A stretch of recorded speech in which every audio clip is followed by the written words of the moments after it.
energy that appeared from nowhere. At first, it looked like a measurement error. The numbers did not add up. Energy was appearing where none should exist. For more than a century, physics relied on a sacred principle. Energy cannot be created or destroyed. It can only change form. This law anchored everything from engines to cosmology. It was not a guideline. It was a rule. Break it, and reality itself stops making sense. To understand why this principle was suddenly questioned, we need to return to experiments designed for precision, not surprise. Researchers were studying systems at the smallest possible scales. Particles confined, temperatures near absolute zero, environments stripped of noise. The goal was control, and control is where the anomaly appeared. In carefully isolated systems, detectors began registering excess energy, not large amounts, subtle surpluses, but consistent, repeatable, and deeply unsettling. According to every known equation, the energy budget should have balanced to zero. It did not. At first, researchers blamed instrumentation, thermal leakage, calibration drift, environmental interference. Each possibility was tested and eliminated. The measurements persisted. This was the first reveal. The energy was not coming from outside the system. It was emerging from within. Physicists turned to quantum theory for answers. At microscopic scales, empty space is not empty. It seethes with activity.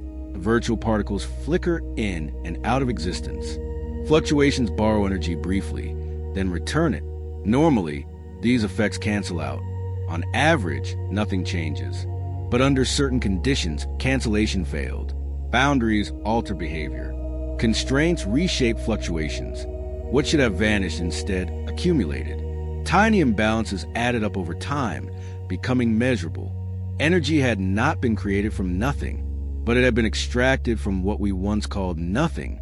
This challenged the comfortable assumption that the vacuum was inert, that absence meant emptiness, that nothingness was passive. The experiment suggested the opposite. Nothing was active, structured, capable of being tapped.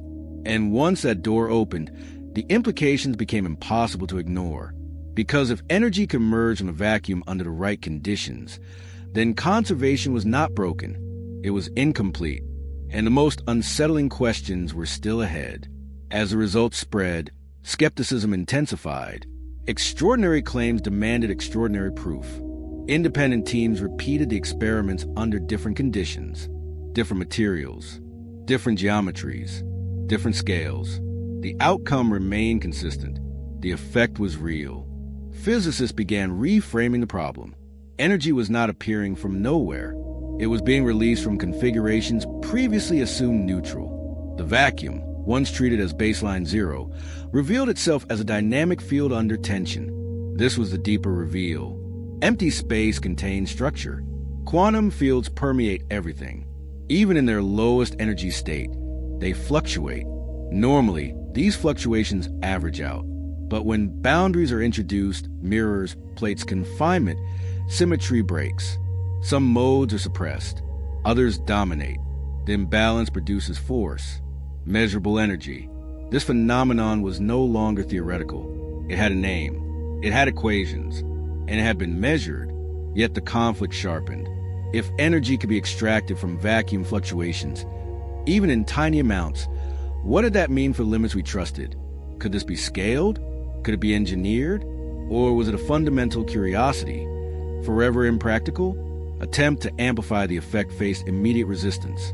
The energy gains were small, the setups delicate, the math unforgiving. Critics argued it would never matter outside the lab, that the universe was safe from exploitation. But history had heard this before. Electricity was once a curiosity. Nuclear energy once unthinkable. Each breakthrough began at scales too small to matter, until they didn't. The deeper tension was philosophical. If the vacuum is active, then nothingness is misnamed. Absence becomes potential. The universe is not built on emptiness, but on latent energy waiting for structure. This blurred the line between existence and non-existence, between something and nothing, and it forced physicists to confront an unsettling possibility.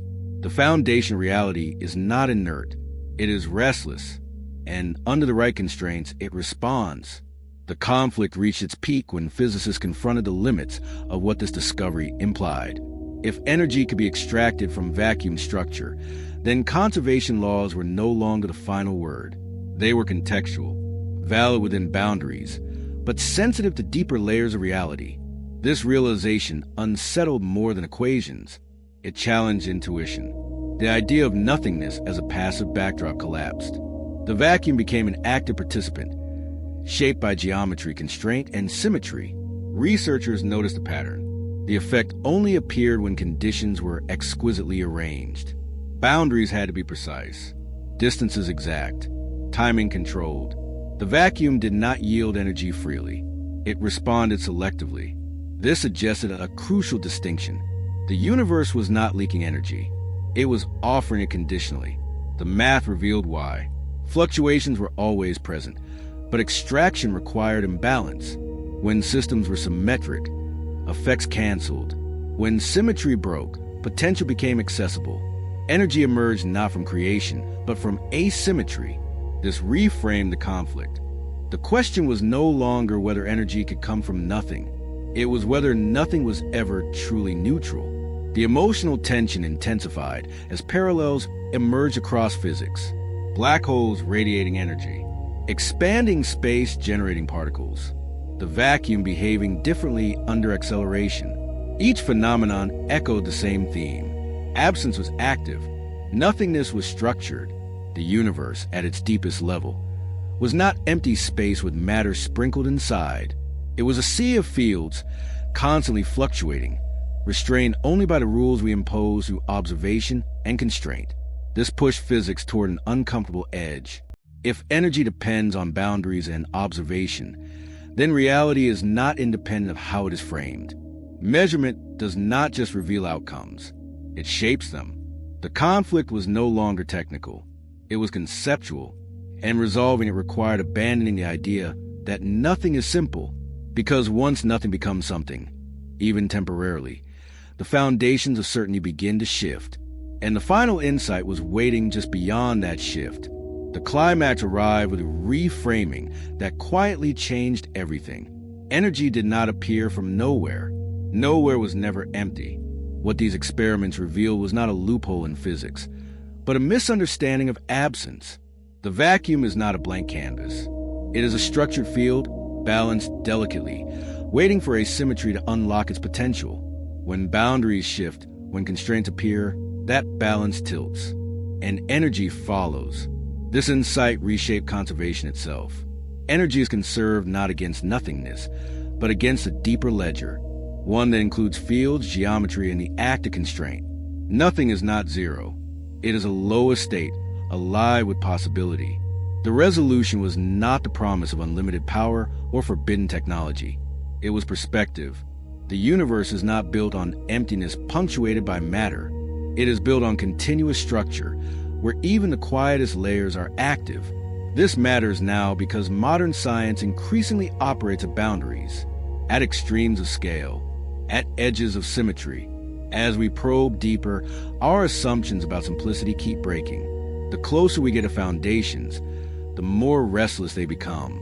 Energy that appeared from nowhere did not threaten reality's rules. It exposed how shallow our definitions had been. Nothing is not the absence of everything. It is the presence of almost enough. And once we understand that, the universe no longer looks like a machine conserving resources. It looks like a system of latent possibilities, revealed only when conditions are right. The question is no longer where energy comes from. It is how much reality we have been calling nothing, simply because we did not yet know how to see it. Energy